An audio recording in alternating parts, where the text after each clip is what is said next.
اپنے احسانات جو ہیں وہ بیان فرما رہے ہیں، اور پھر اس کے بعد جو نشانیاں ہیں نافرمانوں کی وہ اس میں بیان فرما رہے ہیں اللہ تعالیٰ۔ تو ہم نے جو پچھلی سورہ پڑھی تھی اس میں سورہ فیل، یہ ایک بڑا تاریخی واقعہ ہے جو یعنی دنیا کی تاریخ کے اندر جو ہے بڑی اہمیت رکھتا ہے، جس کو لوگوں نے اپنی آنکھوں سے دیکھا، لیکن انسان جو ہے بڑا ظالم ہے، اتنا کچھ واضح ہونے کے باوجود بھی جو ہے نا وہ یقین کرنے کے لیے تیار نہیں ہے۔ اور یہ آپ صلی اللہ علیہ وسلم کی آمد جو ہے دنیا کے اندر، آپ اگر تاریخ کا مطالعہ کریں گے نا تو اس سے پہلے عیسائی اور یہودی جو ہے نا بڑے شدید دشمن تھے ایک دوسرے کے، اور پورے قبیلے، پوری قومیں جو ہیں 20 40 ہزار آدمیوں کو جو ہے انہوں نے قتل کیا، جلا دیا آگ کے اندر۔ وہ صرف اس بات کے اوپر کہ وہ کہتے تھے کہ ہم موسیٰ علیہ السلام کے دین پر قائم ہیں اور یہی دین صحیح ہے۔ وہ کہتے تھے عیسیٰ علیہ السلام جو ہے ہم ان کے دین پر قائم ہیں، حالانکہ عیسیٰ علیہ السلام کا دین کوئی انفرادی الگ دین نہیں تھا۔ وہ جو انجیل ہے اس کے اندر وہ اختلافات جو توریت کے اندر انہوں نے پیدا کر دیے تھے ان کی وضاحت ہے، یعنی جو اختلافات، جیسے اب قرآن کے اندر ہم نے بہت سارے اختلافات کر لیے نا، اس کی اللہ تعالیٰ نے ذمہ داری لی ہے کہ قرآن کے اندر کوئی تبدیلی تو نہیں کر سکتا، نہ زیر نہ زبر۔ تو اس وجہ سے انہوں نے کیا کیا کہ الفاظوں کا ایک سے زیادہ معنی نکلتے ہیں، تو انہوں نے اس سے جو ہے اپنی مرضی کی جو ہے اس کے اندر تفسیر شامل کر دی۔ معنوں کے اندر بھی تبدیلی نہیں کر سکتے تو تفسیر کے اندر شامل کر دی ہے۔ جیسے میں نے سورہ یاسین کی جو تفسیر تھی اس کے اندر میرے والد صاحب کا جب انتقال ہوا تو انہوں نے جو ہے، میری سسٹر نے میرے سے کہا کہ بھائی وہ یعنی اس بات کی قائل تھی کہ آپ جو ہے 40واں کرو گے اور ہر جمعرات کو فاتح ہوگی اور یہ ہوگا۔ میں نے کہا بھائی تم بھی ان کی اولاد ہو، وہ میری رضائی بہن تھی، وہ اصل بہن تو نہیں، میرے بھائی بڑے تھے وہ بھی اس بات پہ نہیں، آپ کے پاس رہتے تھے تو یہ سارے کام آپ نے کرنے۔ میں نے کہا بھائی آپ بھی ان کی اولاد ہو، آپ اگر کر سکتے ہو تو کرو، میں تو کچھ نہیں کروں گا۔ تو انہوں نے کہا قرآن کے اندر جو ہے تذکرہ ہے اس بات کا اور تم جو ہے مانتے نہیں ہو۔ میں نے کہا قرآن کے اندر کہاں تذکرہ ہے، مجھے دکھا قرآن کے اندر، میں نے تو پڑھا ہے قرآن شریف۔ تو اس نے سورہ یاسین جو ہے اس کا لا کے مجھے دے دیا، اس کے اندر انہوں نے جو ہے وہ تفسیر میں اپنی جو ہے اپنا منشا شامل کیا کہ یہ لوگ ہمیں منع کرتے ہیں فاتح دلانے سے اور اس سے اور اس سے، اور حالانکہ یہ جو ہے بڑی محترم چیز ہے اور بڑا مردے کو اس سے فائدہ ہوتا ہے۔ تو میں نے کہا یہ قرآن کے اندر کون سی جگہ لکھا ہوا ہے یہ جو اس نے ترجمہ کیا ہے، تفسیر کی؟ تو کہنے لگی یہ تو مجھے پتہ نہیں، لیکن قرآن شریف میں تو لکھا ہوا ہے۔ میں نے کہا لکھا ہوا ہے تو وہی تو ہی عمل کر اس کے اوپر۔ تو انہوں نے جو ہے اس کے اندر اب وہ جس طریقے سے تورات کے اندر اور انجیل کے اندر تحویل کی تھی، انہوں نے تبدیلیاں کر لی تھی اور اپنا مقصد کے جو ہے وہ شامل کر لیے تھے۔ تو جیسے دوسرے سپارے کے اندر جو ہے وہی کہتے ہیں، اللہ تعالیٰ فرماتے ہیں کہ یہ کہتے ہیں کہ یہ اللہ کی طرف سے نازل ہوا ہے، حالانکہ اللہ کی طرف سے نازل نہیں ہوا ہے، وہ خود انہوں نے اپنے ہاتھ سے لکھا ہے۔ تو یہ یہاں پر بھی یہی صورتحال ہے۔ اب قرآن شریف جو ہے الگ الگ ہو گئے، ہر فرقے کا جو ہے نا الگ تو قرآن شریف ہو گیا، اور اس کی تفسیر جو ہے اس کے جو ہیڈ ہے انہوں نے لکھی ہے وہ اسی کے اوپر قائم ہے۔ اس کے اندر آپ صلی اللہ علیہ وسلم کے لیے لکھا ہے کہ آپ وہیں سے، یعنی آپ کو جو ہے وہ علم غیب تھا، آپ عالم الغیب تھے۔ حالانکہ قرآن کی اتنی واضح آیات ہیں جس کے اندر جو ہے آپ صلی اللہ علیہ وسلم نے خود فرمایا کہ مجھے تو کسی چیز کا علم نہیں ہے، جو مجھے وحی کی جاتی ہے وہی میں بیان کرتا ہوں۔ اور اللہ تعالیٰ نے بھی قرآن کے اندر فرمایا کہ وہ اپنا علم جو ہے غیب کا وہ کسی کو نہیں دیتا ماں سوائے اس کے، وہ جیسے چاہتا ہے اور جتنا چاہتا ہے، سارا علم کسی کو نہیں دیتا۔ اور اگر علم غیب ہوتا یہ بہت بڑی چیز ہے۔ جس طریقے سے ہندو جو ہے وہ گائے کی پرستش کر رہا ہے، اس کا پیشاب پی رہا ہے، اس کا گوبر کھا رہا ہے، کوئی سانپ کی پرستش کر رہا ہے، کوئی بندر کی پرستش کر رہا ہے، اسی طریقے سے انسان جو ہے نا اس کی سمجھ میں نہیں آتا۔ اس کے اندر جو ہے واضح طور پر یہ بات ہے کہ اگر آپ کے پاس وحی یا عالم الغیب ہوتے تو یہ سورہ قاف جو ہے نازل کرنے کی کیا ضرورت تھی، سورہ یوسف نازل کرنے کی کیا ضرورت تھی، یہ قرآن نازل کرنے کی کیا ضرورت تھی؟ آپ سے کہہ دیتے ہیں کہ آپ خود ہی بیان کرو، آپ کو تو سارے واقعات کا پتہ ہے نا۔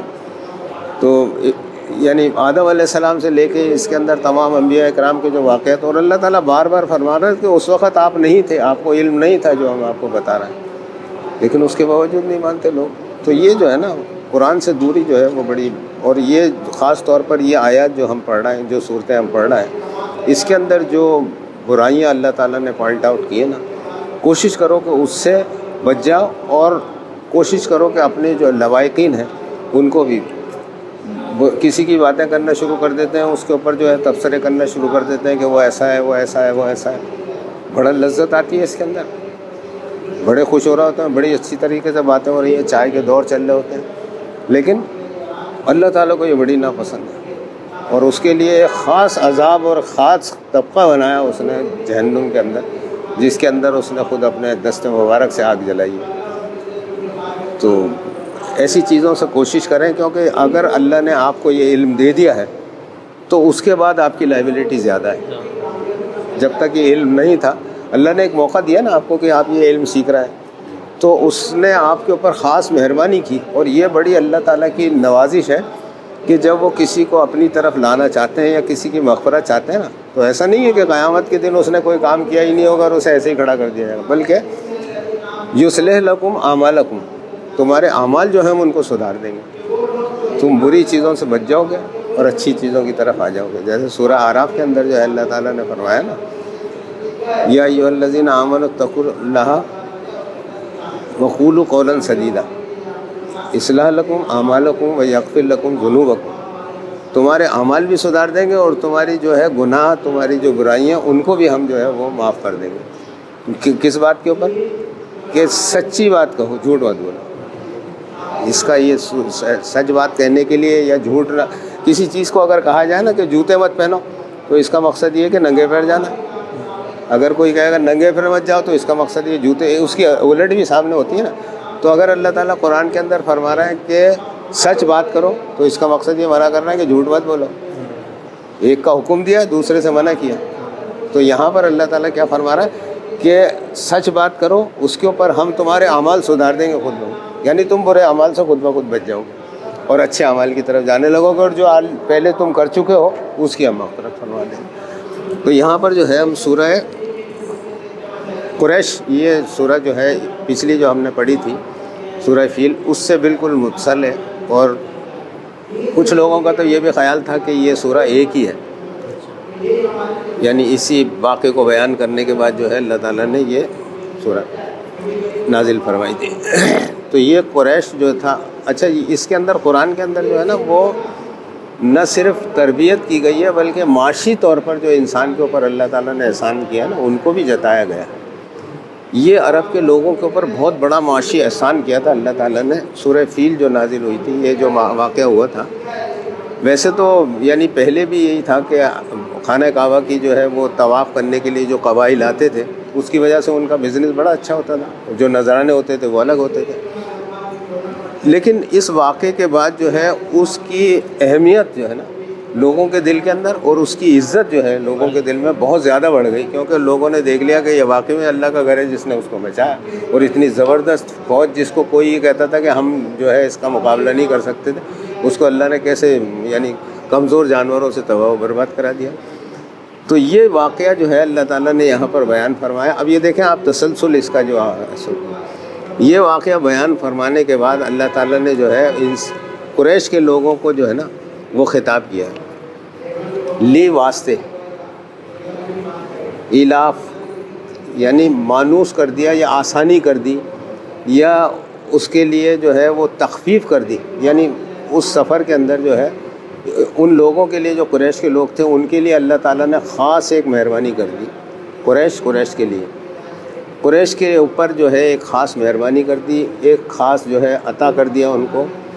ایلافہم، عطا کیا ان کو، آسانی کی ان کے لیے. رحلت الشتاء والصیف، یہ کہتے ہیں رحلت جو ہے سفر کو کہتے ہیں. سفر شتاء یعنی سردی کا، والصیف اور گرمی کا. گرمی اور سردی کا سفر جو ہے اللہ تعالیٰ نے اس سے مانوس کر دیا ان کو، ان کے لیے بہت آسان کر دیا.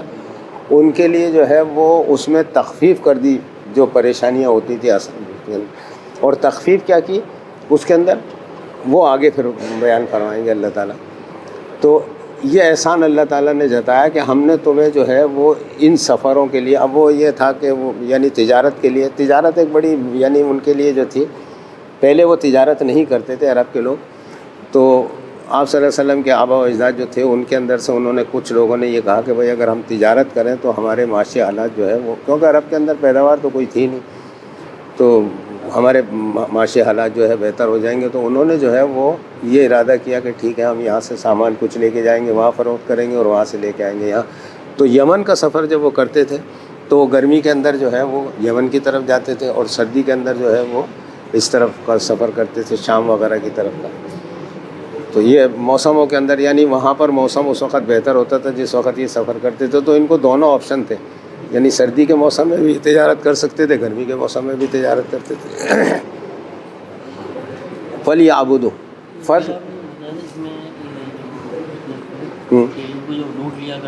ہاں وہ آگے ہے.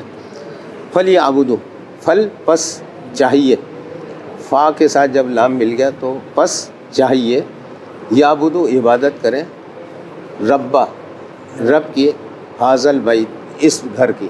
یعنی باقاعدہ جو اب یہ سورج جو ہے اس کا مکی ہونے کا بھی جو ہے وہ اس بات سے شہادت ہوتی ہے کہ اشارہ کیا جا رہا ہے اس گھر کی طرف، یعنی گھر جہاں پر یہ سورہ نازل ہوئی تو وہ گھر وہاں پر موجود تھا. تو قریش کے لوگوں کا کہا کہ ہم نے یہ جو تمہارے پہ احسان کیا ہے کہ تمہارے لیے یہ سردی اور گرمی کے سفر آسان کر دیے ہیں، تو اس کے اوپر تمہیں چاہیے کہ اس گھر کے رب کی عبادت کی جائے بنسبت ان کے کہ جو یہ اندر تم نے بت سجا رکھے ہیں ان کی نفی کری ہے. چاہیے تو جس کا گھر ہے، اب مثال کے طور پر گھر آپ کا ہے اور وہاں پر آپ کی تو یعنی نہ تو نام لیا جا رہا ہے نہ بات کی جا رہی ہے، اور دوسرے جو کہ غیر متعلقہ لوگ ہیں ان کو جو ہے وہ گھر کے اندر بٹھایا جا رہا ہے، آپ کو گھر کے اندر بٹھایا بھی نہیں جا رہا، آپ کو تسلیم بھی نہیں کیا جا رہا.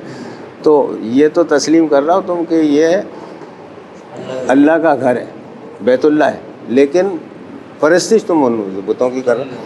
اب یہ آپ صلی اللہ علیہ وسلم کے یعنی دنیا کے اندر تشریف لانے سے 50 دن پہلے کا واقعہ ہے، فیل کا، ہاں دنیا کے اندر تشریف لانے سے 50 دن پہلے یہ واقعہ پیش آیا. یہ 510 کا واقعہ ہے، وہ عیسیٰ علیہ السلام کے جو عیسائی کی جو ہے.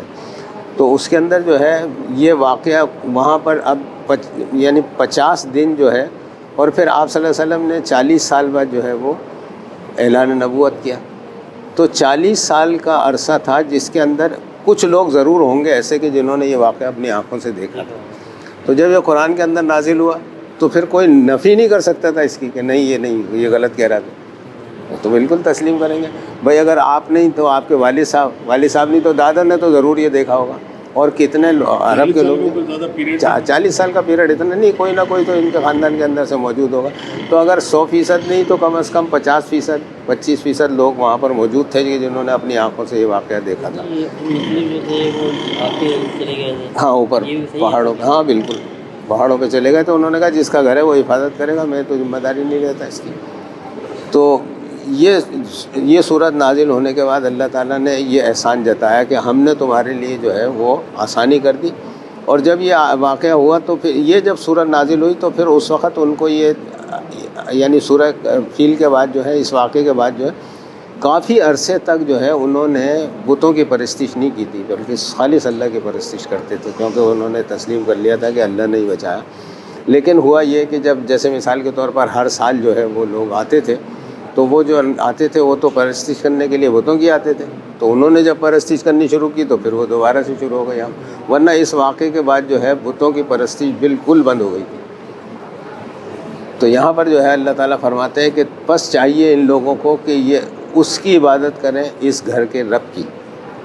الذی، اب یہ اللہ تعالیٰ اپنے احسان جتا رہا ہے. الذی، وہ ذات، اطعمہم من جوع، جس نے ان کو کھلایا بھوک میں، وآمنہم من خوف، اور ان کو امن دیا خوف کے اندر. اب عرب کے اندر جو تھا نا وہ یعنی ایک کثیر لوگ جو تھے، کثیر قبائل جو تھے، ان کا کام کیا تھا کہ وہ جو قافلے جاتے تھے تجارت کے ان کو لوٹتے تھے، اور ان کو لوٹ کے ان کی جو عورتیں ہوتی تھیں ان کو کنیز بنا لیتے تھے، اور پھر اس کے بعد جو ان کا مال ہوتا تھا وہ استعمال کرتے تھے، مویشی چھین لیتے تھے ان سے. تو ان کی زندگی گزر بسر ہی اس کے اوپر ہوتا تھا. اور یہ لوگ جو ہے وہ یعنی جو شاہراہیں ہوتی تھی جس کے اوپر سفر کیا جاتا تھا. اب سفر کیسا ہوتا تھا؟ اونٹوں کے اوپر، گدھے کے اوپر، گھوڑے کے اوپر، اور پیدل. بہت سارے لوگ ہوتے تھے تو ایسے پیدل بھی یعنی قافلے کے ساتھ چل رہے ہوتے تھے. تو لازمات ہے وہ سفر تو بڑا طویل ہوتا تھا کہ جو ہم ابھی جو ہے 1 گھنٹے میں جو سفر کر لیتے ہیں وہ 1 مہینے کے اندر ہوتا ہوگا، اتنا بڑا سفر ہوگا، یا کم از کم 1 ہفتے کے اندر ہوتا ہوگا۔ تو یہاں پر اللہ تعالیٰ جو ہے وہ یہ احسان جتا رہے ہیں۔ اچھا اب یہ ہوا یہ کہ عرب کے جو لوگ تھے، یہ خاص طور پر قریش کے لوگ، یہاں پر قریش کو خطاب کیا جا رہا ہے، منافقین کو خطاب نہیں کیا جا رہا، اور کسی قبیلے کو خاص طور پر جو خطاب کیا ہے وہ قریش کے قبیلے کو کیا، وہ اس لیے کہ خانہ کعبہ کے متولی یہی تھے۔ اب ہوا یہ کہ جب یہ سفر کرتے تھے تجارت کے لیے، تو جو لوگ بھی لوٹنے والے ہوتے تھے نا، وہ جب یہ سنتے تھے کہ یہ قریش کا قبیلہ ہے تو پھر وہ جو ہے نا وہ واپس چلے جاتے تھے، ان کا کوئی مال نہیں۔ اور کچھ تو ایسے ہوتے تھے کہ جو ان کی خاطر مدارت بھی کرتے تھے، یعنی ان کو کھانا بھی کھلایا، پانی بھی پلایا، اور جو بھی کچھ ان سے ہو سکتا تھا کہ بھئی یہ اللہ کے گھر کے جو ہے وہ متولی ہے، تو اس وجہ سے ان کی بڑی عزت ہو گئی تھی۔ اب دوسری بات یہ ہے کہ جب تجارت کے اندر فراوانی ہو گئی اور خوف بھی کوئی نہیں رہا لوٹنے کا، تو ان کی جو ہے گرمیوں اور سردیوں کے اندر دونوں تجارت کرنے لگے، تو اس سے کیا ہوا کہ ان کی معاشی جو ہے صورتحال بہت بہتر ہو گئی۔ یہ اللہ تعالیٰ یہاں پر کہ اس نے ان کو بھوک میں کھانا کھلایا، یعنی معاشی طور پر بڑے کمزور تھے، دن میں 1 وقت کھانا ملتا تھا، آپ 3 وقت کھانا کھا لیتے ہیں آرام سے۔ تو یہ اللہ تعالیٰ احسان جتا رہے ہیں کہ ہم نے تمہیں اس واقعے کے بعد جو ہے وہ تمہاری جو ہے وہ معاشی صورتحال جو ہے تمہاری بھوک جو تھی وہ اس کو ہم نے وہ کم کرا دیا، اور آمنہم من خوف، اور وہ جو خوف تھا تمہارے درمیان میں، تمہارے دلوں کے اندر جب تم سفر کرتے تھے کہ کوئی قبیلہ ہمیں لوٹ نہ لے، کوئی قبیلہ ہم پر ہمارا آور نہ ہو جائے، کوئی ہمارا سامان نہ چھین لے۔ اب لازم بات ہے جب یہ مکہ سے نکلے تو سامان کچھ نہ کچھ لیا نا انہوں نے بیچنے کے لیے آگے، اور پھر وہ سامان بیچ کے دوسرا وہاں سے مال خریدتے تھے کہ جو یہاں نہیں ہوتا تھا، اور یہاں سے وہ چیزیں لے کے جاتے تھے جو وہاں نہیں ہوتی۔ تو اکثر ایسا بھی ہوتا تھا کہ مویشی بھی لے کے جاتے تھے یہ لوگ، اور دوسری ایسی چیزیں کہ یہاں سے کھجور لی ہے یا وہ کشمش لی ہے، یہ جو ان کی پیداوار ہوتی تھی یہاں کی، وہ یہ لے کے جاتے تھے۔ تو اب جب یہ چیزیں یہ یہاں سے لے کے جاتے تھے تو لازمات ہے جو قافلہ لوٹے گا تو وہ یہ سامان تو چھین لے گا ان سے، تو پھر وہ تو وہاں جا کے کیا بیچیں گے، اور جب بیچ نہیں سکیں گے تو خریدیں گے کیا، مال ہی نہیں ہوگا لازمات ہے۔ تو وہی زیادہ تر اسی پہ ڈیپینڈ کرتے تھے کہ یہاں سے جو مال لے کے گئے اس کو بیچ دیا، اور اسی پیسوں سے جو ہے انہوں نے وہاں سے دوسرا مال خرید لیا، یہاں لا کے بیچا، اور اس کے اوپر جو بھی پرافٹ ملا ان کو تو خوشحال ہو گئے۔ جس طریقے سے آپ صلی اللہ علیہ وسلم کو جو ہے حضرت خدیجہ نے جو ہے وہ اپنا مال فروخت کرنے کے لیے جو ہے وہ ایگریمنٹ کیا تھا آپ سے، اور اس کے بعد آپ کو جو ہے وہ تمام جو آپ کی صورتحال دیکھی، معاملات دیکھے، تو پھر اس کے بعد جو ہے آپ کو اپنی زندگی کا ہم سفر بنا لیا تھا آپ صلی اللہ علیہ وسلم۔ تو یہاں پر اللہ تعالیٰ جو ہے وہ دو چیزوں کا احسان ان کے اوپر جتا رہے ہیں کہ تم جو ہے وہ معاشی طور پر بہت کمزور تھے، تمہارے پاس کھانے پینے کے لیے بھی نہیں ہوتا تھا، اور ہم نے تمہاری جو ہے اس بھوک کو، تمہاری معاشی صورتحال کو بہت بہتر بنا دیا، اور ہم نے وہ راستہ جس کے اوپر تم سفر کرتے تھے گرمیوں کے اندر اور سردیوں کے اندر، اس کے لیے اس سے تمہیں جو خوف تھا اس کو امن والا بنا دیا۔ اب یہ بے خوف ہو کے جو ہے راستے کے اندر سفر کرتے تھے، ان کو جیسے ہی کوئی ڈاکو کا قبیلہ آیا لوٹنے کے لیے، انہوں نے کہا قریش، تو بس پھر وہ جو ہے اپنے ہتھیار چھوڑ کے اور پھر چلے جاتے تھے اور لوٹتے نہیں تھے۔ تو یہ 2 احسانات اللہ تعالیٰ نے جتائے۔ اب صورتحال یہ ہے کہ ہمارے لیے جو ہے نا وہ اس کے اندر ہم نے تلاش کرنا ہے کہ ہمیں کیا۔ دیکھو بات دراصل یہ ہے کہ اتنا بڑا قرآن شریف، اتنی موٹی جو ہے کتاب، اور اتنی ساری آیتیں اور صورتیں جو ہیں وہ پڑھانے کا کوئی نہ کوئی، ہر چیز کے اندر کوئی نہ کوئی آپ کے لیے حکم ضرور ہے، کوئی نہ کوئی آپ کے لیے فائدہ ضرور ہے، تلاش کرنے کی ضرورت ہے اسے کہ ہمیں اس کے اندر ہمارے لیے فائدہ۔ اب کسی بچے کو آپ یہ کہو کہ بھائی یہ پڑھتا رہے کتاب، تو آپ کا کوئی مقصد ہوگا نا اسے پڑھانے کا، یہ تو نہیں ہے کہ زبردستی میں تو پڑھتا رہے، بس ٹائم ضائع کرنا ہے، تیرا بھی ضائع کرنا ہے، اپنا بھی ضائع کرنا ہے، نہیں، اس کو کچھ نہ کچھ اس سے کچھ نہ کچھ اس مضمون سے، اس کتاب سے کچھ نہ کچھ سکھانا مطلوب ہوتا ہے۔ تو اللہ کو بھی کچھ نہ کچھ سکھانا ہے نا، ورنہ زبردستی کیوں پڑھاتا ہے یہ؟ بھائی اس سے ہمارا کوئی واسطہ نہیں ہے۔ یہ تو عرب کے اندر جو ہے ایک قریش قبیلہ تھا، اس کے اوپر اللہ تعالیٰ نے احسان کیا تھا، اور وہ احسان اللہ تعالیٰ جاتا رہا، اس سے ہمارا کیا واسطہ؟ بظاہر تو یہی صورتحال نظر آ رہی ہے، لیکن ہمارے لیے اس کے اندر کیا سبق ہے یہ ہمیں تلاش کرنا ہے کہ ہمیں کیوں پڑھایا اللہ تعالیٰ نے، کیا ضرورت ہے اسے ہمیں پڑھانے کی، اور اتنا ہمیں پابند کیا کہ جب تک تم اسے نہیں پڑھو گے تمہارا قرآن شریف ختم نہیں ہوگا، مکمل نہیں ہوگا تمہارا قرآن جب تک اسے نہیں پڑھو گے۔ تو اس کے اور یہ بھی ایک تاریخی واقعہ ہے، اس کو پڑھانے کا کیا ہے؟ ٹھیک ہے ایک دفعہ پڑھ لیا آپ نے، تاریخ پتہ چل گئی آپ کو، پھر بار بار پڑھانے کی کیا ضرورت ہے؟ یہاں پر جو ہے اس سورہ کے اندر یہ تو اللہ تعالیٰ نے اس بات کے لیے آپ کو یہ صورت یہ جو اس لیے پڑھا رہا ہے اللہ تعالیٰ کہ آپ کو ہمیشہ اس بات کا احساس رہے کہ وہ جو چاہے وہ کر سکتا ہے، وہ تمہارا محتاج نہیں ہے۔ اگر اس کے دشمن اس کے سامنے آتے ہیں تو وہ اس کے پاس تو اتنے یعنی لشکر ہیں کہ وہ جس لشکر کو بھی حکم دے گا، اگر اس نے ہوا کو حکم دیا تو وہ تباہی مچا دے گی۔ اگر اس نے نہیں، توکل وہ دوسری بات ہے۔ اس صورت کے اندر جو ہے نا اللہ تعالیٰ نے جو ہے وہ یہ یعنی یہ تو آپ کا یقین ہو گیا کہ بھائی، لیکن اس میں بات دراصل یہ ہے کہ جب مسلمان ہو گئے تھے آپ صلی اللہ علیہ وسلم نے، جب آپ کو جو ہے وہ یہ قرآن پیش کر دیا تھا اور اللہ کی وحدانیت کو انہوں نے دلوں میں بسا لیا تھا، تو پھر 3000 آدمیوں نے 1 لاکھ لشکر کیسے فتح کر لیا تھا؟ وہ یہ نہیں کہتے کہ بھائی ہم تو کم ہیں، ہم تو 3000۔ جب یہ 10-12 ہزار جو ہے وہ 60,000 سے لڑنے کے لیے تیار نہیں ہوئے تو توکل کی بات نہیں ہے یہاں پر۔ بات صرف یہ ہے کہ اللہ تعالیٰ نے یہ بتایا کہ دیکھ بھائی، اگر تو یہ سمجھتا ہے کہ میں تیرا محتاج ہوں، یا تو میری حفاظت کرے گا، یا تو میرے گھر کو بچائے گا، تو بیوقوف ہے۔ میں تو کسی طریقے سے اگر میں ہوا کو چاہوں اشارہ کروں، اور تاریخ اس بات کی ہے کہ ہوا کو اللہ تعالیٰ نے اشارہ کیا تو پوری قوم کو تباہ کر دیا۔ ایک فرشتے نے چیخ ماری، پوری بستی جو ہے تباہ ہو گئی، ان کے دماغ پھٹ گئے، ان کے دل پھٹ گئے اس چیخ کی آواز سے۔ پھر دوسرے اللہ تعالیٰ نے حکم دیا بارش کو، آسمان سے بھی بارش برس رہی ہے، زمین سے بھی پانی نکل رہا ہے، تو تباہ بردار ہو گئی، پوری دنیا تباہ ہو گئی۔ تو وہ جس سے چاہے وہ اگر مچھروں کو حکم دے تو مچھر جو ہے دنیا کے اندر تباہی مچاتے ہیں، اگر سانپوں کو حکم دے تو سانپ دنیا، جس کو بھی وہ حکم دے، اور وہ سارے اس کے لشکر ہیں۔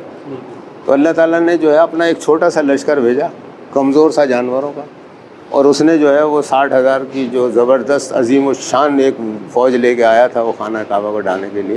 تو اللہ تعالیٰ اس کے اندر تو یہ ہمیں یعنی سبق دے رہے ہیں کہ بھائی میں تمہارا محتاج نہیں ہوں، میں جو چاہوں کر سکتا ہوں، لیکن تم یہ دیکھو کہ میں نے تمہیں دنیا کے اندر بھیجا تھا خلیفہ بنا کے، میں نے تو اپنا خلیفہ بنایا تھا نا۔ خلیفہ کا کام یہ ہوتا ہے کہ حاکم جو ہے اس کی عزت کو اور اس کے احکامات کو جو ہے وہ 100% اس زمین کے اوپر نافذ کرائے، اس کی عزت بھی کی جائے اور اس کے احکامات جو بھی کچھ ہوں ان کے اوپر جو ہے عمل کرایا جائے۔ تو یہاں پر تم کیا کر رہے تھے؟ تم نے تو کچھ نہیں کیا، لیکن میں اگر چاہوں تو میں جو کچھ چاہوں کر سکتا ہوں۔ تو اس کے اندر جو ہے اللہ تعالیٰ نے انسان کو جو ہے وہ اس طرح راغب کیا جس کو ہم آج بالکل بھول گئے۔ اللہ کے رسول صلی اللہ علیہ وسلم نے فرمایا تھا کہ جب تک تم جہاد کرتے رہو گے تمہاری دنیا کے اندر عزت رہے گی، اور جب تم نے جہاد چھوڑ دیا تو پھر اس کے بعد جو ہے ذلیل و رسوا ہو جاؤ گے۔ اور یہی وجہ ہے کہ اس قرآن کے اندر جو ہے اللہ تعالیٰ فرماتے ہیں کہ یہودیوں کے لیے اور عیسائیوں کے لیے کہ یہ تم سے اتنا ڈرتے ہیں کہ جتنا مجھ سے نہیں ڈرتے۔ وہ بھی اہل کتاب تھے، اللہ کو مانتے تھے، لیکن اللہ سے نہیں ڈرتے تھے، مسلمانوں سے ڈرتے تھے کہ یار وہ خبردار، یہ تو یہ تباہی مچا دیں گے، طوفان کر کے بڑا کر دیں گے۔ اور آج یہ صورتحال بالکل بدل گئی ہے۔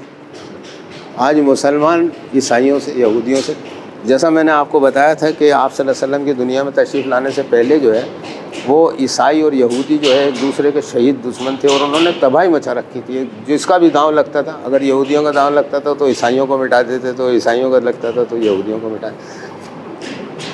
آپ صلی اللہ علیہ وسلم کے دنیا میں تشریف لانے کے بعد اور اعلان نبوت کرنے کے بعد آج تک ان کے درمیان میں جنگ تو بہت دور کی بات ہے، اختلافات بھی نہیں ہوئے کبھی۔ انہوں نے یہ سمجھ لیا دونوں نے کہ اپنا تو دشمن، اب ہم آپس میں دشمن نہیں ہیں بلکہ یہ۔ اب آپ دیکھیں کہ امریکہ جو ہے اس کے اندر سینٹ یہودیوں کی ہے، اور قرآن کے اندر اللہ تعالیٰ نے کیا فرمایا کہ یہ یہودی جو ہے نا یہ کبھی تمہارے سامنے آ کے مقابلہ نہیں کریں گے، تمہارے پیچھے ہو کے مقابلہ کریں گے۔ تو انہوں نے کیا کر رکھا ہے؟ حکومت عیسائیوں کی ہے، عیسائیوں کو آگے کر رکھا ہے، فیصلے خود کرتے ہیں۔ سینٹ کے اندر جو فیصلہ ہوگا وہی عمل ہوگا، اس کے علاوہ کوئی فیصلہ نہیں۔ اور سینٹ میں 99% یہودی ہیں۔ دوسرے آپ فرانس کو لے لو، پھر اس کے بعد آپ اس کو لے لو برطانیہ کو۔ یہ تینوں کا کتنا زبردست گٹھ جوڑ ہے کہ اگر افغانستان میں حملہ کرنا ہے یا اس پہ یہ جو اس کو شام کے اندر حملہ کرنا ہے، کسی بھی اسلامی مملکت کے اندر حملہ کرنا ہے، یا کوئی ان کے خلاف اگر زبان کھولے گا تو اس کے اوپر حملہ کرنا، تو یہ تینوں کیسے زبردست طریقے سے مل جاتے ہیں۔ عیسائی اور یہودی آپس میں کس طریقے سے آپس میں مل جاتے ہیں۔ پھر اس کے بعد اسرائیل جو ہے اس کی حمایت کے لیے کیسے کھڑے ہو جاتے ہیں۔ اسرائیل کو تو تباہ کیا جا سکتا ہے، لیکن جب یہ تینوں اس کی حمایت کے لیے کھڑے ہوتے ہیں تو کون ہے؟ یہودی اور عیسائی دونوں کی کتنی زبردست گٹھ جوڑ ہے. تو یہاں پر جو ہے مسلمانوں کے لیے اللہ تعالیٰ نے اس کے اندر اس والی صورت کے اندر سورہ قریش جو ہے اس کے اندر کیا حکم ہے ہمارے لیے, ہمیں کیا تلاش کرنا ہے اس میں کہ ہم سے اللہ تعالیٰ کیا چاہتا ہے یہ پڑھوا کے. اس وقت کا سفر جو ہے وہ مہینوں کے اندر سفر ہوتا تھا. کہیں کھانا ملا, کہیں پانی ملا, کہیں رات سونے کے لیے مقام نہیں ملا, کہیں پر جنگل پڑ گیا, درندوں کا فرق, یعنی راستے کے اندر جو ہے بہت سارے مسائل تھے. آج تمہارا سفر کتنا آسان ہے. 7,000 کا میل کا فاصلہ جو ہے آپ گھنٹوں کے اندر طے کر لیتے ہیں, اور نہ پانی کی پرابلم ہے نہ کھانے کی پرابلم ہے.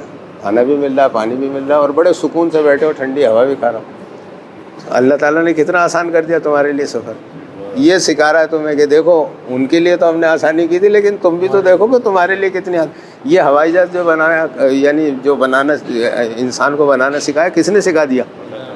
اللہ تعالیٰ نے سمجھ دی جبھی تو بنایا نا, اسی نے تو علم دیا نا.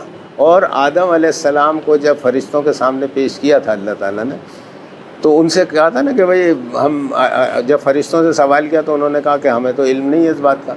پھر آدم علیہ السلام سے کہا کہ آپ بتاؤ, تو آدم علیہ السلام نے بتا دیا. تو وہ ناموں کا علم تھا جو آدم علیہ السلام کو اللہ تعالیٰ نے سکھا دیا تھا. فرشتوں کا ناموں کا علم نہیں ہے, ان کے پاس کوئی اور علم ہے. انسان کے پاس ناموں کا علم ہے. دنیا کے اندر آپ کوئی بھی بات کرو گے تو نام سے بات کرو گے. ہر چیز کا نام ہے ایک, اور اسی سے اس کی شناخت ہوتی ہے, اس کے علاوہ اس کی شناخت ہی نہیں ہوگی. تو یہ ناموں کا علم کہلاتا ہے. اور یہ علم جو اللہ تعالیٰ نے آدم علیہ السلام کو دیا تھا آج تک وہی چل رہا ہے, اور آخرت تک وہی چلتا رہے گا. علم وہ انسان کی جینس کے اندر چلتا چلا جا رہا ہے وقت کے ساتھ ساتھ. آدم علیہ السلام کو جہاز بنانا سکھا دیا تھا, لیکن اس وقت وہ نہیں بنا ہے, بلکہ ان کی نسل کے اندر یہ چلتا رہا. اور چلتے چلتے جیسے نور ہے, آپ صلی اللہ علیہ وسلم کا جو نور تھا وہ تھا نا کہ بھائی ان کے دادا کے چہرے سے نظر آتا تھا, پھر اس کے والد کے چہرے سے نظر آتا, پھر اس کے والدہ کے, تو یہ ٹرانسفر ہوتا رہتا. اسی طریقے سے جو ہے یہ بھی ٹرانسفر ہوتا رہا ہے علم بھی.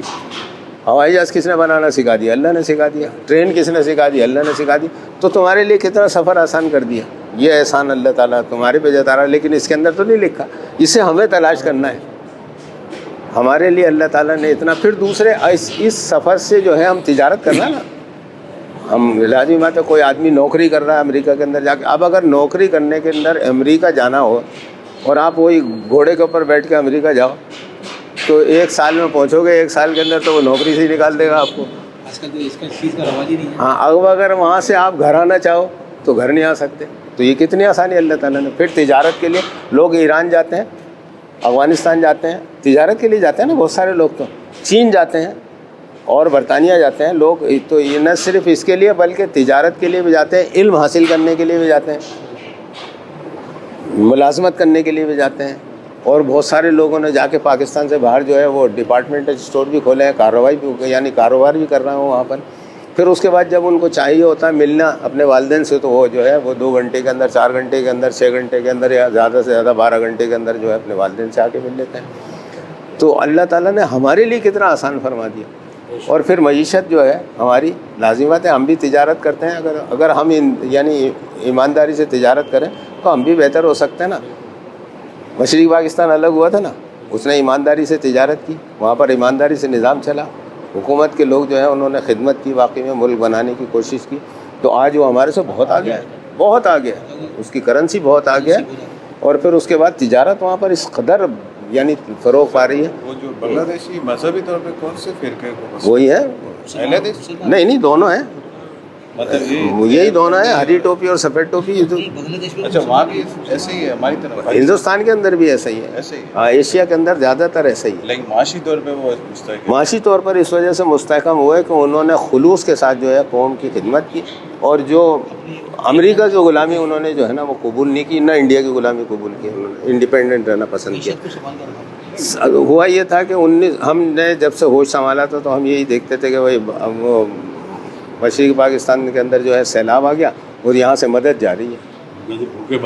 بھوکے بنگالی کہتے تھے ان کو, یعنی وہ کہتے تھے کہ ہم ان کو پال رہے ہیں, ان کے پاس اپنا کوئی معیشت نہیں ہے. لیکن آج صورت حال یہ ہے کہ وہ پاکستان سے بہت آگے ہے, تعلیم کے اندر, تجارت کے اندر, اخلاق کے اندر, طاقت کے اندر, اور پھر دوسرے یہ کہ پاکستان نے جو ہے وہ جیسے چھوٹے ملکوں کے لیے وہ رکھتے ہیں نا کہ بھائی ان کی مدد کرنی ہے ہم نے، تو انہوں نے یہ کہا کہ بھائی ہم جو ہے آپ کی مدد کے لیے کچھ پیسے ہم آپ کو، تو انہوں نے کہا تمہیں ضرورت ہو مدد کی تو بتا دینا، ہمارے پاس تو ضرورت نہیں، تو ان کی کرنسی ہم سے زیادہ ہو گئی۔ تو یہ ساری چیزیں کیسے ہو گئیں؟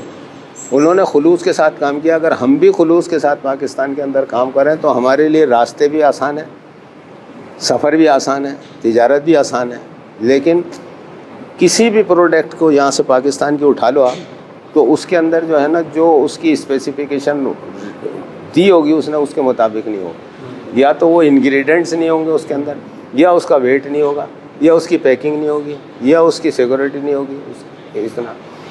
تو یہ چھوٹی سی چیز ہے، یہ جو میٹ جو جلتی ہے نا، یہ کوئل جو جلتی ہے، یہ اس کا ایک اسٹینڈ بھی آتا ہے، آپ اس کو اسٹینڈ کو اٹھا کے اس کے اندر کوئل لگاؤ گے نا، وہ جو سائیڈ میں لگانے کا ہوتا ہے، ایک تو وہ ہوتا ہے رنگ جو اوپر بٹھا دیا، ایک سائیڈ میں لگانے کا ہوتا ہے نا، اس میں لگاؤ گے تو وہ ڈھیلا ہے، وہ اس میں آئے گا نہیں، رکے گا نہیں، ڈھیلا۔ وہ کیوں ہے؟ وہ ڈھیلا اس وجہ سے اس نے اس کی تھکنیس کم کر دی۔ وہ اسٹینڈ تو اس کا اسی حساب سے بنا ہوا ہے، لیکن اس نے اس کی تھکنیس کم کر دیا، وہ ایسے ایسے ہلتا ہے، وہ گر جاتا ہے اس کے اندر۔ تو اب اس کو کیا کرتے ہیں ہم، کاغذ لگا کے اس کو اور پھر اس کو فٹ کرتے ہیں۔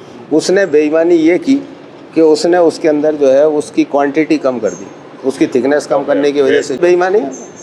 وہاں پر اگر آپ کم از کم ان کا یہودیوں کا اور عیسائیوں کا دیکھو تجارت، تو ان کا جو لکھا ہوا ہوتا ہے نا ڈبے کے اوپر کہ اتنا وزن ہے، اتنا ہی وزن ہوگا، یہ انگریڈینٹ وہی انگریڈینٹ ہوں گے اس کے اندر، یہ قیمت ہے وہی قیمت ہوگی، اس کے اوپر یہ نہیں کہ اس نے وہ قیمت مٹا کے دوسری چپ پہ لگا دی، ایسا نہیں ہوتا وہاں پر۔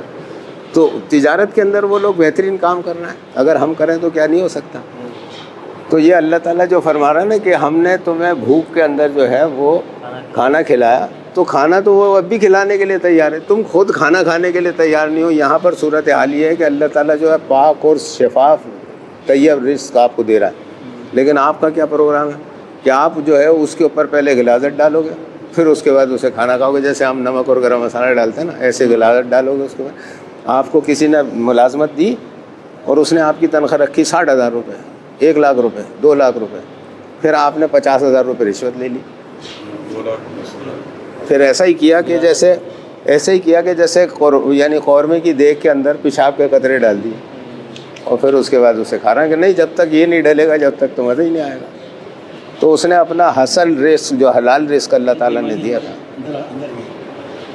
قرآن کے اندر اللہ تعالیٰ نے جو ہے وہ یہودیوں کے لیے فرمایا کہ بچھڑے کی پرستش تمہارے جسم کے اندر جو ہے رچ بس گئی ہے، بچھڑے کی پرستش تمہارے اندر رچ بس گئی ہے، یعنی تمہیں ذرا سا فرصت ملتی ہے، ذرا سا تم جو ہے وہ توجہ تمہاری پیغمبر کی ادھر ادھر ہوتی ہے اور تم بچھڑے کی پرستی شروع کر دیتے ہو، تمہاری فطرت کے اندر تمہاری گھٹی میں ملی ہوئی ہے، رشوت اور حرام کا پیسہ ہماری گھٹی کے اندر ملی ہے۔ آج صورت حال یہ ہے کہ کوئی آدمی اس بات کا احساس نہیں کر رہا کہ جو رزق حلال تھا اب یہ نہیں ہے۔ کچھ لوگ کیا کہتے ہیں کہ ٹھیک ہے یار میری تنخواہ تو الگ ہے نا، یہ جو رشوت کے پیسے ہیں یہ الگ ہے، میں تو اس کے اندر تو نہیں ملاتا، میں رشوت کے پیسے الگ رکھتا ہوں، تنخواہ کے پیسے کے اندر سے جو ہے میں حج کرنے جا رہا ہوں۔ تنخواہ حلال کا ہے تمہاری؟ تنخواہ تو حلال نہیں ہے، کیونکہ اسی تنخواہ کے بیس پر، اسی کام کے بیس پہ تو نے 50,000 روپے رشوت لی ہے نا۔ اگر تو وہ کام نہیں کر رہا ہوتا، وہاں ملازم نہیں ہوتا تو کوئی 50,000 دے کے جاتا کیا تجھے؟ 50,000 تو تجھے اس وجہ سے دیے کہ تو یہاں پر ملازم ہے اور تیرے پاس اختیار ہے، اور یہ اختیار دیا کس نے تجھے؟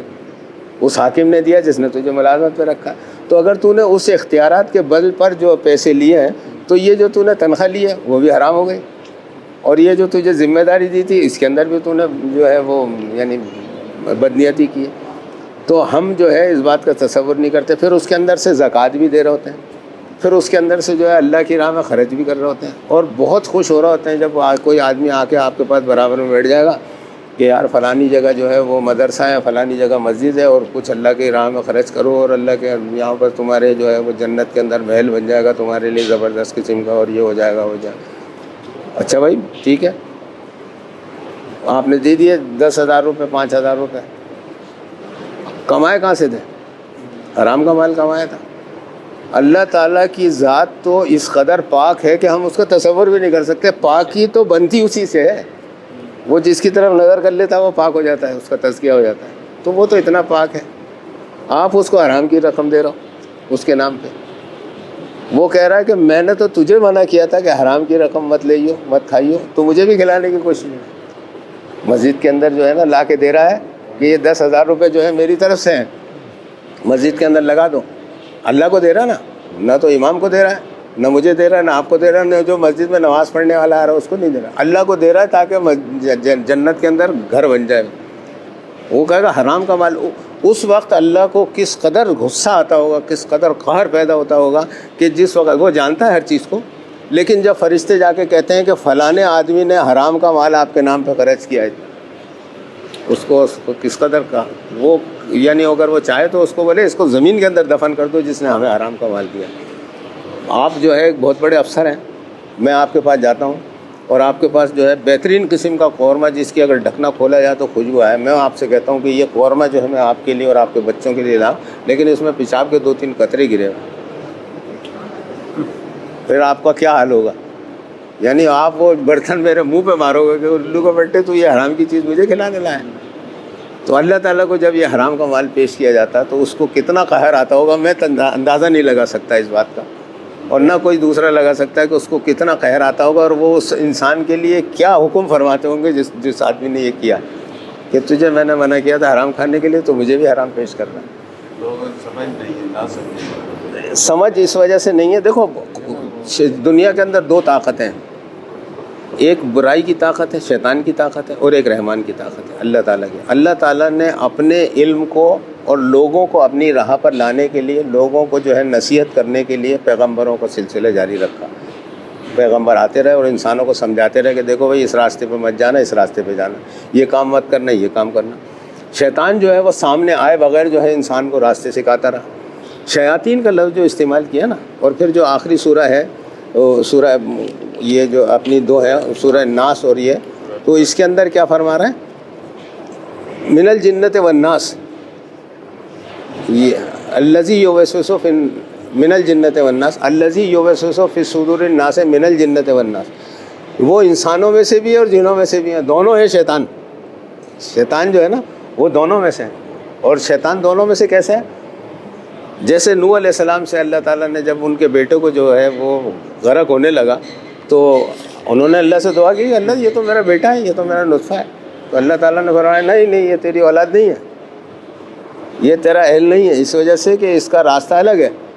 تیرا اہل وہ ہے کہ جو تیرے راستے پہ چل رہا ہے، نطفے سے پیدا ہونے کی بات نہیں ہے. پیغمبر کی حال جو ہے وہ کون ہے؟ وہ نہیں ہے. اگر آپ کے نطفے سے پیدا ہونے کی بات ہوتی تو آپ کی تو اولاد نرینہ ہی نہیں تھی آپ صلی اللہ علیہ وسلم تو ختم ہو گیا. تو آپ کا نہیں، جتنے مسلمان ہیں سب آپ صلی اللہ علیہ وسلم کی اہل ہیں نا. وہ کس طرح؟ اس لیے کہ ان کے راستے پہ چلنا ہے، ان کا کہنا مانا. تو اور پھر جب انہوں نے یعنی دعا کی تھی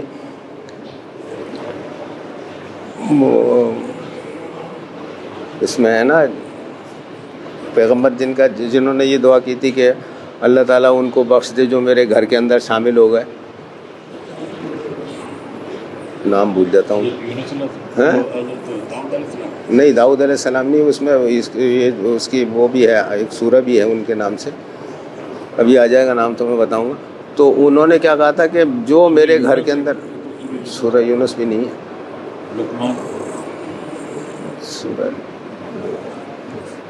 سورہ نوح علیہ السلام کی ہے، ایک سورت ان کے نام سے. لوط علیہ السلام، وہ لوط علیہ السلام کا تو قوم جو ہے وہ دوسری برائی کے اندر شامل تھی نا. وہ جنہوں نے یہ دعا کی تھی کہ اللہ تعالیٰ دنیا کے اندر جتنے بھی کافر ہیں یہ ان کی اولاد بھی پیدا ہوگی تو کفر پہ ہی ہوگی. تو چلو بہرحال وہ اس کا تو اس کے اندر بھی انہوں نے یہی فرمایا تھا. تو اب یعنی شیاطین کے اندر انسان کیسے شامل ہوا؟ جو بھی اللہ کے پیغمبر کے کہنے کے مطابق اس کے دین کے اوپر قائم رہے گا وہ مسلمان رہے گا، اور جو شیطان کے کہنے کے مطابق اس کے دین پر قائم رہے گا، اس کے کہنے کے مطابق چلے گا، تو وہ ہے شیاطین کے اندر شامل انسان. اب انسان جو ہے نا اس کے کام شیطان سے بھی 2 حصے آگے ہیں. شیطان لگا دیتا ہے اس کو کام سے کہ بھائی تو لگ جا اپنے کام سے، پھر اس کے بعد دوبارہ نہیں آتا ہے. جیسے آپ صلی اللہ علیہ وسلم کی یہ حدیث مبارکہ کہ کچھ صحابہ اکرام آپ صلی اللہ علیہ وسلم کے پاس تشریف لائے اور انہوں نے کہا یا رسول اللہ صلی اللہ علیہ وسلم ہمیں ایسے خیالات آتے ہیں ذہن کے اندر کہ جو ہم بیان نہیں کر سکتے، اتنے بیہودہ قسم کے. تو آپ نے فرمایا کیا جو تم کہہ رہا ہو یہ صحیح ہے؟ انہوں نے کہا یا رسول اللہ بالکل ایسا. تو آپ نے فرمایا کہ تمہارا دین کامل ہے، تم مومن ہو. شیطان جب بھی پیچھے لگتا ہے جب مومن ہوتا ہے آدمی، ورنہ وہ کہتا ہے کہ یہ تو لگا ہوا ہے، اس کو کیا ضرورت ہے. تو جو شیطان کے کہنے کے مطابق اس کے کام پہ چل رہا ہے، تو یہاں پر انہی سے جو ہے نا وہ اللہ تعالیٰ یعنی سکھا رہے ہیں تمہیں کہ وہ جو تمہارے دلوں کے اندر، اب یہ الذی یوسوس فی صدور الناس، وہ جو وسوسے ڈالتا ہے انسان کے ذہن کے اندر. اب شیطان کے تو وسوسے جو ہیں وہ تو آپ کے ذہن کے اندر آتے ہیں اور دل کے اندر آتے ہیں ایک دم سے، وہ تو سامنے نہیں آتا. لیکن انسان جو ہے نا شیطان کا پیروکار بن کے انسان کے سامنے آتا ہے. کیسے آتا ہے؟ ابے بیوقوف ہے کہ لے لے مال بھیا، تو کما لے جو کچھ بھی کمانا ہے، کل تجھے پتہ نہیں ہے تیرے بچے اگر مر گیا تو کیسا کام چلے گا، کرائے کے مکان میں رہتا ہے، کچھ لے لے بھائی کما لے. ابے کچھ نہیں ہوتا بھائی، ایسے سب کا جب حساب ہوگا تو اپنا بھی ہو جائے گا یار. کیا اور اللہ تعالیٰ معاف کرنے والا ہے. آپ صلی اللہ علیہ وسلم کی سفارش ہے، آپ کے پاس کوئی مسئلہ ہی نہیں ہے. یہ شیطان کا کام. پھر اس کے بعد خود برائی میں لگا ہوا ہے. آپ نے دیکھا ہوگا کہ جتنے بھی منشیات کے عادی ہوتے ہیں ان کی دوستی انہی سے ہوتی ہے. وہ لوگوں کو بھی دعوت دیتے ہیں نا، اپنے پاس سے مال بھی خرچ کر رہا ہوگا. بڑے بڑے شراب خانے بنا کے رکھے ہوئے گھروں کے اندر، بہت عیاشی کے اڈے بنا کے رکھے ہوئے. بیوروکریٹس ہیں یہ، آپ کے جو سیاستدان ہیں یہ ہیں، ان کا کام کیا ہے؟ یہی ہے نا. انہوں نے بڑے یعنی جب کوئی بڑا افسر ان کے پاس آتا ہے یا بڑا سیاسی آدمی آتا ہے نا، تو پھر اس کی خدمت جو کرتے ہیں نا وہ الفاظوں میں بیان نہیں کی جا سکتی. اس کی خدمت کھانے سے نہیں ہوتی، اس کی خدمت سونے سے نہیں ہوتی، اس کی خدمت جو ہے وہ عیاشی، اس کو جس طریقے سے وہ چاہے کھول کے عیاشی کرائی جائے. تو وہ جو ہے نا اس کو، تو یہ شیطانی تو ہے نا کہ جو خود بھی کر رہا ہے اور دوسروں کو بھی راغب کر رہا ہے. تو اس کے وسوسے سے اب کسی آسان یہ وسوسے جو ہے نا وہ کون سا ہے؟ کسی نے آ کے کہا نا آپ سے، تو آپ کے دل کے اندر آئے گا تو صحیح کہ ہاں یار یہ 4 آدمی جو ہے یہ بھی رشوت لے رہا ہے، خوب اچھی زندگی گزار رہا ہے، تو اب کوئی میرا ہی حساب تھوڑی ہوگا اکیلے کا، ان کا بھی تو ہوگا نا. جو ان کا ہوگا شرف اپنا بھی ہو جائے گا، اللہ میں ان کو بھی معاف کر دے گا، ہمیں بھی معاف کر دے گا. ایسا نہیں ہے. تو یہ وسوسے ڈالنے والا انسان ہے. تو یہاں پر اس صورت کے اندر جو ہم نے پڑھی ہے، اس کے اندر اللہ تعالیٰ نے جو ہے وہ ہماری توجہ اس طرف کرائی ہے کہ جتنا آسانی ہم نے ان کے لیے سفر میں کی تھی، اس سے 1,00,000 درجے تو آسانیاں تمہارے سفر کے اندر ہم نے کی ہیں. جتنی ان کے لیے معیشت جو ہے نا آسان کی تھی ہم نے، اس سے 1,00,000 درجے تمہارے لیے کی ہے. تو پھر تمہیں کیا چاہیے؟ تمہیں بھی یہ چاہیے کہ اس گھر کے رب کی عبادت کرو. اور اس کا یعنی اب عبادت کا مقصد یہ ہے کہ جیسے مثال کے طور پر کسی نے، امریکہ نے آپ کے اوپر جو ہے وہ تھوڑی سی ایڈ دے دی آپ کو، بس پھر آپ اس کی جو ہے نا وہ گانے گا رہا ہوں اور اسی کی فرما برداری کر رہا ہے. تو قرآن کے اندر تو بالکل واضح طور پر لکھا ہے کہ یہودی اور عیسائی تمہارے دوست نہیں ہو سکتے کسی قیمت پر بھی، اور جو ان سے دوستی کرے گا وہ انہی کے اندر سے ہوگا، تمہارے اندر سے نہیں ہوگا. تو ہمارا تو یہی ہوتا ہے کہ جس کو اس نے امریکہ نے جو ویزا دے دیا وہ تو بلے بلے کرتا رہتا ہے. جیسے آخرت کے اندر جس کو سیدھے ہاتھ میں عمل نامہ ملے گا نا، ایسے جیسے خوش ہوتا پھرتا ہے، ایسے پورے خاندان کے اندر بتا رہا تھا یہ دیکھو امریکہ سے جو ہے ویزا مل گیا، فرانس سے ویزا مل گیا، یار دیکھو میں تو جا رہا ہوں یار. وہ کیسا خوش ہو رہا تھا. کہاں جا رہا ہے؟ ان کے پاس جا رہا ہے جن کے لیے اس نے لکھ کے دیا کہ یہ تیرے دوست نہیں ہو سکتے، اور جن سے دوستی کے لیے کہا ہے ان کو آپ نے راستے پر ہی چلنے سے روکا ہے، ان کو نہیں چل. اور یہ جو گمراہی ہماری ہے نا، اس کی وجہ اصل یہی ہے کہ لوگوں کو قرآن پڑھ کے نہیں سنایا جاتا. قرآن پڑھ کے جب سنایا جائے گا، اور اس کے الفاظ صرف انہوں نے بے حرمتی کی ہے انتہائی قرآن کی، یعنی قرآن کی عزت جو تھا نا اس کو انہوں نے مٹی میں ملا دیا ہے بالکل. اس لیے کہ یہ قرآن جو ہے نا، اس کا ایک لفظ جب آپ کے کان کے اندر جائے گا نا تو وہ جو کام کرے گا، ایک پوری کتاب پڑھنے سے آپ کے کان کے اندر جانے والے الفاظ وہ کام نہیں کریں گے. اس کے اندر اس کے اندر ایک نور ہے. اور اللہ تعالیٰ نے قرآن کے اندر فرمایا کہ آپ کو کیا پتہ ہے کہ ایمان کیا تھا، آپ کو کیا پتہ کہ نور کیا تھا. ہم نے جو ہے آپ کو نور عطا فرمایا جس سے ہم لوگوں کو ہدایت دیتے ہیں. کون سا نور عطا فرمایا؟ یہ نور ہی تو ہے نا. تو قرآن کو پڑھ کے نہیں، وہ اپنی کتاب جو چھاپی ہوئی ہے وہ پڑھ کے سنائیں گے. اس کو پڑھنے کی ضرورت نہیں. قرآن میں لکھا ہوا یہ ہاں، اب ایک دفعہ پڑھا جائے گا، 2 دفعہ پڑھا جائے گا اس کے سامنے تو اس کو احساس ہوگا، لیکن اس کو نہ تو کوئی سنانے والا ہے، اس کو نہ کوئی کہنے والا ہے. اس کو صرف یہ کہہ دیا کہ تو 100 دفعہ کلمہ پڑھ لے جنت میں چلا جائے گا. تو اس نے 100 دفعہ کلمہ پڑھ لیا, وہ کہے گا میں تو جنت میں جاؤں گا, باقی تو باہر نکل کے بھلے میں تجارت کے اندر بے ایمانی کروں. اور جب تک معاشی طور پر آپ مسلمان نہیں بنتے نا, آپ کی نہ نماز کوئی قابل قبول ہے, نہ روزہ کوئی قابل قبول ہے, نہ آپ کی زکوٰۃ قابل قبول ہے. آپ نے زکوٰۃ پوری دی ہے, بالکل ٹھیک ہے, 2.5% کے حساب سے جتنا میرے پاس مال تھا جو میں نے اس کی دی, لیکن وہ مال کمایا کیسے تھا وہ تو بتاتا ہی نہیں. وہ تو بتانا. یعنی اینٹوں کا چورا ملا کے مرچیں بیچی, یہ جو ہے اس کا جو آٹے کا وہ, ہاں وہ اس کے اندر بیچ دیا. آٹا جو ہے اس کی بھوسی ملا کے جو ہے وہ دھنیا بیچا. اس کے بعد جو ہے وہ گھی جو ہے اس کے اندر تیل ملا کے بیچا. پتہ نہیں کوئی چیز ایسی نہیں ہے کہ جس کے اندر ملاوٹ نہیں کی ہو. اور پھر اس کے بعد اس جو رقم کمائی ہے اس پہ زکوٰۃ دے رہا ہے. تو کس کام کی وہ زکوٰۃ؟ تو بیکار جا رہی ہے. یہ علم تو وہ چھین لے واپس. آپ نے دیکھا ہوگا کہ جو مصر کے جو اہرام ہے اس کو آج تک انسان نہیں سمجھ سکا کہ یہ کیسے بنا ہے. ان کے پاس جو علم تھا وہ آج غرق ہو گیا نا. تو آج جو علم ہے وہ بھی غرق ہو جائے گا. اور آپ صلی اللہ علیہ وسلم کی احادیث اگر آپ پڑھیں گے نا آخرت کی, تو یہ تمام چیزیں ختم ہو جائیں گی. نہ ہوائی جہاز رہے گا, نہ گاڑیاں رہیں گی, نہ کاریں رہیں گی, اور وہی جو ہے حرب کا سامان ہوگا, تلواریں ہوں گی, اور وہی ہوں گے, اور وہ گھوڑے ہوں گے, اور اس کے اوپر جو ہے بس یہ آخرت, ہاں قیامت کے قریب جو ہے نا. آپ صلی اللہ علیہ وسلم نے یہ فرمایا کہ میں جو جنگیں ہوں گی, آخری صلیبی جنگیں جو ہوں گی, اس کے اندر جو گھوڑے استعمال کیے جائیں گے ان کے رنگ بھی میں بتا سکتا ہوں آپ. تو اس کا مقصد یہ ہے کہ اس وقت جو یہ ٹیکنالوجی سب ختم ہو چکی ہے. اور ایک بڑی جو واضح حدیث ہے آپ صلی اللہ علیہ وسلم کی کہ ایک وقت ایسا آئے گا, ایک ایسی جنگ ہوگی کہ جس وقت جو ہے ایک طیب اور پاک جو ہے وہ جانور اڑے گا مغرب سے, اور وہ مشرق تک سفر کرتا چلا جائے گا, لیکن کہیں پر کوئی جگہ زمین کے اوپر ایسی نہیں ہوگی جہاں وہ اتر سکے. یعنی انسانی لاشیں جو ہیں وہ زمین کے اوپر اترنے کی جگہ ہو, اور وہ حلال جانور ہوگا, اس وجہ سے حرام جگہ پر اترنے کے لیے تیار نہیں ہوگا. اور وہ اڑتے اڑتے اڑتے آخر تھک جائے گا, اور تھک کے گر جائے گا, اور گرے گا بھی تو ایک لاش کے اوپر گرے گا. دنیا کے اندر اتنی بڑی تباہی آئے گی. اس کے بعد یہ ساری چیزیں ختم ہو جائیں گی. پھر جو کچھ چند لوگ بچیں گے, جیسے نوح علیہ السلام کا جو ہے وہ قافلہ تھا, اس کے اندر سے جو کچھ لوگ بچے تھے انہوں نے دنیا کو دوبارہ آباد کیا. اسی طریقے سے جو ہے دنیا کو دوبارہ آباد کیا جائے گا. قیامت کب آئے گی, کیسے آئے گی, کیا معاملات ہوں گے, کتنے عرصہ اور لگے گا, یہ کسی کو پتہ نہیں ہے.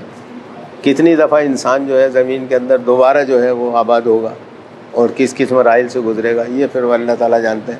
لیکن یہ علم جو ہے, قرآن جو ہے, یہ رہے گا آخری وقت تک, اور یہی ہدایت کی کتاب رہے گی.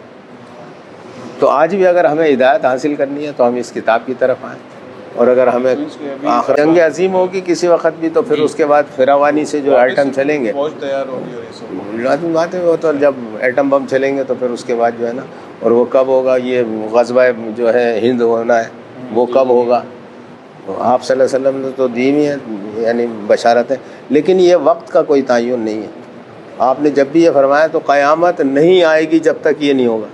آپ نے یہ نہیں کہا کہ 4 سال بعد یا 20 سال بعد یا 100 سال بعد ایسا ہوگا. آپ نے یہی فرمایا کہ قیامت جب تک نہیں آئے گی جب تک یہ واقعہ نہیں ہو جائے گا. غزوہ ہند نہیں ہوگا جب تک قیامت نہیں آئے گی, جب تک صلیبی جنگیں نہیں ہوں گی جب تک قیامت نہیں آئے گی, جب تک یعنی خانہ کعبہ کی طرف وہ حضرت عیسیٰ علیہ السلام تشریف لائیں گے جب تک نہیں آئے گی, جب تک مہدی علیہ السلام تشریف نہیں لائیں گے جب تک. تو یہ ساری چیزوں کی آپ نے بتایا, لیکن یہ نہیں بتایا کہ یہ کتنے عرصے بعد آئیں گے. مہدی علیہ السلام یہ پہلے آئیں گے یا وہ پہلے آئیں گے, اور ان کے بعد کتنے عرصے بعد یہ آئیں گے, کتنے عرصے بعد وہ آئیں گے, یہ کوئی کسی نہیں. مین مقصد یہی ہے کہ اس نے یہاں پہ کامیاب ہو گیا تو پھر تو فکر ہی نہیں نا قیامت کب آئی. وہ نہیں, قیامت تو انسان کی اسی وقت آ گئی نا کہ جس وقت اس کی موت ہوئی. ہر آدمی کی قیامت جو ہے نا اس کی موت سے. سورہ عصر جو ہے بالکل اس کے اندر کھلا ہوا لکھا ہے نا کہ بھائی یہ وقت ہے تیرا, اس سے پہلے کی تیری ذمہ داری کچھ نہیں ہے, کیونکہ اس وقت تجھے پتہ ہی نہیں تھا, اور نہ اس کے بعد کی ذمہ داری کوئی. اس وقت نہ تو تیرا کوئی عمل جو ہے وہ لکھنے جیسا ہوگا, کوئی شامل ہوگا, تجھے کوئی عمل کی جو ہے توفیق نہیں ہوگی, تو کچھ کام نہیں کر سکے گا. بس تو سویا ہوا ہوگا, اور جب اٹھے گا تو یہی ہوگا کہ بھائی میں تو کل ہی دفنا کے گئے تھے تو آج میں اٹھ گیا. لیکن یہ صرف نیک لوگوں کے لیے ہے جو واقعات بیان کیے نا قرآن کے اندر, سورہ کہف کے اندر, یا حضرت عزیر علیہ السلام کا جو واقعہ بیان کیا کہ 100 سال تک میدان میں جو ہے وہ آپ کا جسم رہا اور آپ کو موت واقع رہی، آپ 100 سال تک مردہ رہے اور 100 سال بعد اٹھایا، تو آپ نے یہ کہا کہ میرے خیال میں کچھ گھنٹے یا ایک دن سویا ہوں گا۔ اسی طرح سے اصحاب کہف جو ہے 309 سال بعد جب ان کو اٹھایا گیا تو ان سے پوچھا تو انہوں نے کہا میرے خیال میں کچھ ہم گھنٹے سوئیں یا ایک دن سوئیں، 1-2 دن، بس اتنا 309 سال بعد ان کو یاد نہیں کہ تو سونے کے بعد آپ کو بھی پتہ نہیں چلتا کہ میں کتنی دیر سویا ہوں، جب تک آپ گھڑی نہیں دیکھیں یا کسی ٹائم نہیں دیکھیں، آپ سو گئے اور پھر اس کے بعد جب اٹھے تو یہ درمیانی وقت کتنا تھا یہ آپ کو پتہ نہیں۔